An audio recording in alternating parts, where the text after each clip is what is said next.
Down inside a CB, when the signal's been received, the detector pulls the voice from the if we need. That little audio signal is quiet, but it's there. The amplifier builds it up and sends it through the air. From a whisper in the speaker to a voice that's loud and clear, that tiny wave gets stronger so the message reaches your ear. Transistors do their duty, capacitor pass a line. Electrical motion turns the sound into a working line. Turn it up, let the audio roll. The amplifier's a muscle, making voices whole. From detector to speaker, working down the line, taking weak audio signals and making them shine. Clean gate, low distortion, that's the name of the game. A healthy audio amp makes your CB sound great.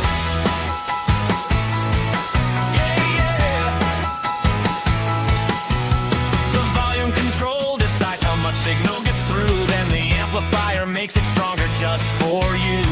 Bias must be proper, every voltage right. The output stage delivers speaker drive. If the amp is clipping, you'll hear it right away. A distorted voice and muddy sound give the fault away. The technician brings the test equipment out, checks the waveform on the scope and tracks the trouble down. Turn it up, let the audio roll. The amplifier's the muscle, making voices whole. From detector to speaker, working down the line. Clean signal amplification's what we're trying to find. Check the waveform, check the bias, make sure everything's right. That's how a good CB receiver brings the audio to life.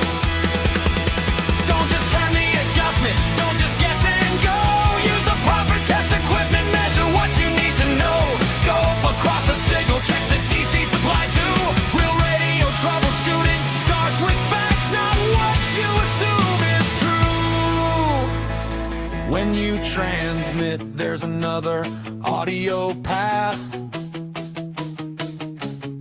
Your microphone, small signal gets amplified before the RF has its chance.